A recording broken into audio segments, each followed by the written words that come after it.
I knew the backlash I would face. I worried about being canceled. But I also knew one thing. I wasn't letting myself down.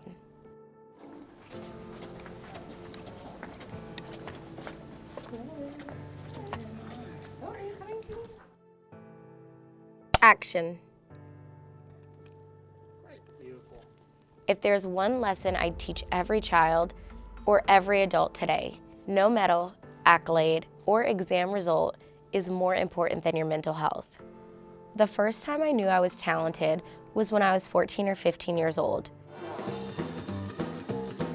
I think my parents and coaches knew way before me that I was different, probably as early as when I was 7 or 8. At first, I was afraid of being great because of what it would mean in terms of pressure and expectations.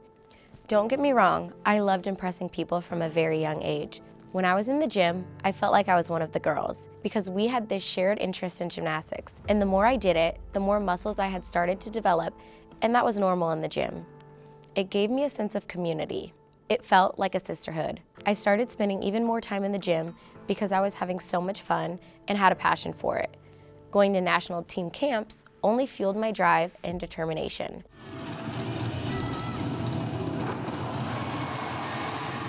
I remember when I made Worlds in 2013 at 16 and then won.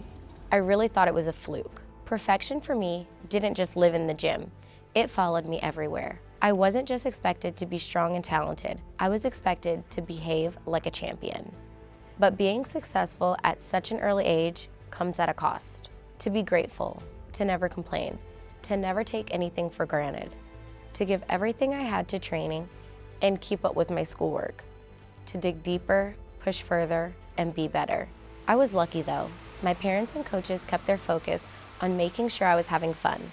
And any talk of success was centered around what success was for me through my own eyes, and not their definition of success for me. They let me determine that for myself. But in all honesty, the more people watched me, the heavier that pressure felt. My body, my size, my shape, my smile, my composure, they were all under scrutiny. I believe perfection and success went hand in hand, and it worked.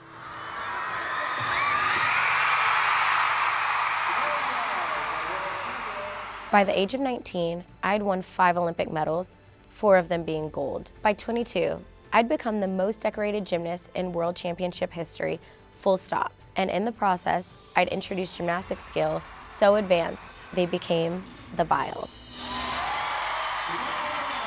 Until the day it stopped. I remember standing in the Tokyo Arena in 2021, wearing my red, white, and blue leotard. I was expecting to be able to repeat my performance from Rio. Physically, I was in the best shape of my life, but I had the world on my shoulders. Everyone assumed I would do what I've always done, push through and bring home gold. But something inside me knew this was different. My body was there, but it wasn't in sync with my mind. I wasn't right, and in gymnastics, that's extremely dangerous. I had to trust myself. Trust the intuition I'd spent my entire life building. Trust the voice telling me that no medal or accolade was worth my health and safety. So, I took a step back. I told my coaches and teammates I couldn't continue. And I was very aware that not only was I letting them down, but also my entire country. I knew the backlash I would face. I worried about being canceled. The headlines, the comments, the judgment. But I also knew one thing. I wasn't letting myself down.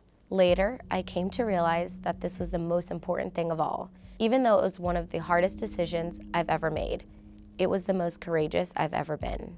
I won't pretend it was easy, that I didn't doubt myself, that I didn't sit in bed and eat ice cream all day, doom scroll and question who I was. I didn't have a plan for this.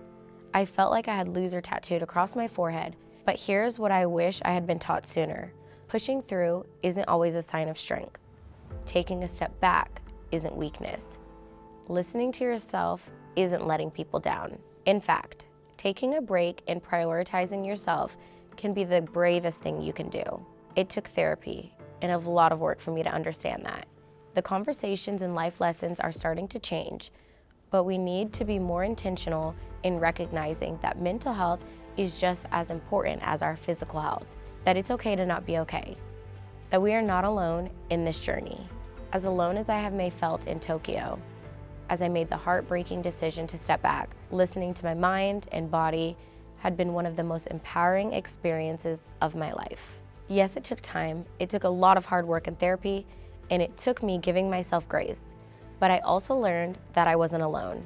I had the love and support of friends and family, and even people who I didn't know, many of those who shared their own mental health challenges in life with me. And I found strength, not weakness, in talking openly about mental health. Eventually, I made my way back into the gym full of childhood joy, confident, calm, assured, and all for me.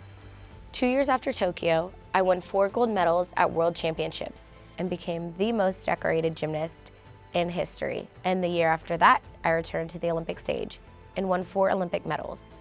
But this isn't really about my achievements, because I am worth more than any medal. And so are you. If there's one lesson I'd teach every child or every adult today, no medal, accolade, job success, or exam result is more important than your mental health. A couple of years ago, I came across a few words that have served an important lesson for me, and I'd like to share that with you. The world doesn't need you to be perfect.